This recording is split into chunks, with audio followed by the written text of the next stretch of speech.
And since this is my first visit back to the microphone since your election as president of the board, Dr. B, I want to congratulate you. I want to congratulate Ms. Ratner on her being seated here, and welcome to the rest of you, and to you as well, Dr. Beasy and staff. I don't have anything specific to talk to you about with respect to a proposal. Rather, I want to be general in my remarks, and that is to remind you that the RADA Act, which gave teachers the right to unionize, included opportunities for public comment on proposals at board meetings when those proposals were made by either the district or by the collective bargaining partner, in that case, teachers. And I know that there's been an effort to reinstitute the Sunshine Committee, thank you, Dr. B, that we had in place back in 99, 98, 2000. My understanding is that the Sunshine Committee would be the vehicle to have these public conversations prior to the board making or taking a vote on any of those proposals as they were brought forward. My understanding is also that these should be public meetings, and that the public, not just families, not just parents, not just employees, but rather stakeholders in the largest sense of the word, have an opportunity to hear what is being discussed at these meetings regarding the collective bargaining proposals. I believe I'm on firm ground when I say that the law also says that we are supposed to be able to know the mind of our elected school board member before that vote is actually taken place. Mr. Holmquist will correct me if I'm wrong. My point in coming here today is to ask you politely, because I called to find out what had happened with the reconvening of the Sunshine Committee, was told that the committee had already been put together. And that's fine, even though I'm the only one who's been at this microphone for 10 years asking that it be back in place. I'm more interested in making sure that the conversation is taking place. I dare say that we would have less of a disconnect around the issues of teacher effectiveness, teacher quality, if we'd been having a community-wide conversation about all the things that went into contracts instead of just banging the gavel at a board meeting. So please, let's make these public, and let's promote them, and let's have a community-wide conversation about what is really and truly in the best interest of our students. Thank you. Thank you, sir. I see John Bowles up in the top seats up there. He'll be willing to come down and talk to you and answer your questions right now, because I know he heads the Sunshine. Thank you, Mr. Bowles. Dr. Bowles. Next speaker, please. Speaker number 3. Yes, thank you. Speaker number 4.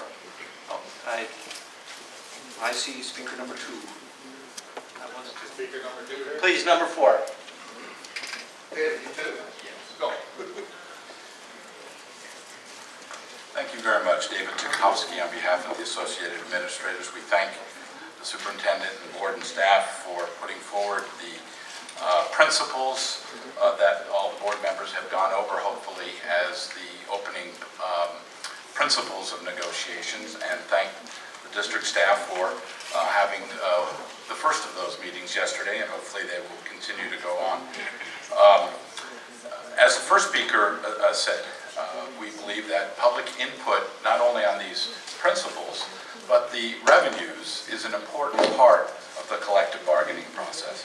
So we applaud the board's emphasis on going out to regional meetings around the district to make sure that the public knows what kind of revenues there are, as well as what kind of issues and principles are on the table for collective bargaining. So we thank you for that direction to the superintendent. The principles should probably also be linked to the Common Core message, because you read the page and a half, and those two words don't even appear in the high-minded principles. They're sort of embedded in some of the language, but it's not really there. And also in terms of the revenue, today you'll have the unaudited actual monies, which was just made available late last night to the public, and we applaud the finance team for making sure that there are growth in the ending balances. That's helpful to achieve the cause of these high-minded principles, as well as coordinating them with the Proposition 30 revenues that have made a great effect on our public schools, as well as the federal waiver, the local control funding formula, and out of Prop 30, the Common Core revenues. All of these on the collective bargaining table, but the public needs to know as well as the bargaining unit, so we thank you very much for initiating. Thank you. George Mazzetti, Director of Policy, Congress of Racial Equality of California. I wonder why Mr. Crane was so upset that Mr. Tchaikovsky, who knows what he's talking about for a long time, a board member, was speaking. 11. Jeff, you're always out of control. This whole place is out of control. In the next month or two, if we don't need 6, we're going to find out who you people are and why I got you and Zimmerman.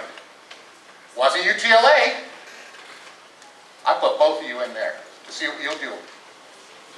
And you all know it. I pulled in Ravitch on you and Janine Robinson on you. That's your 1.8%. And I did it with no money against the billionaires. Now let's get to reality. Are you going to hire a bunch of TFAs like phony PhD DZ wants? Or are you going to bring back some teachers? Now when I take your total ADA and students and I divide it by 30, you need 18,999 teachers. You got 33,000. Do you need a teacher per teacher? Does anybody ever do simple 5th grade math in this place? I gotta kill my phone. You have no control on your budget. LCF, every number is a lie. LCFF is illegal. I busted them in Bakersfield. They were cutting off comments at noon that day until I told them you broke OAH rules and regulations. Green Act, Bagley Green, suddenly wide open.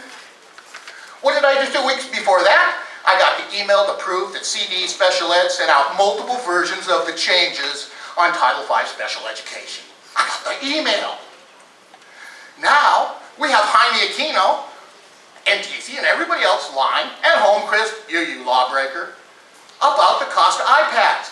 Go to page 10 of Jaime Aquino's PowerPoint, divide 31,000 into 50 million, you got $1,592.71, and they forgot the keyboards. The only reason the keyboards came up is because of the mess in New York. Right, Jaime? Where you came from. Joker. Can't even run math figures to fool me with 5th grade stupidity. So when is this board going to stop listening to these fools, all the lawbreakers here, and start to listen to those who know, like Mr. Tchaikovsky and a few of the rest of us, and don't ever believe a thing staff tells you again until you check, because they lie, break the law, and every other thing in the book. If I get my chances, because listen close. Before Jackie Lacey was elected, I asked her a question at a fundraiser at the Proudburg. Will you prosecute administrators who break the child abuse laws? Like not reporting in 72 hours. And guess what else? Interfering in investigations.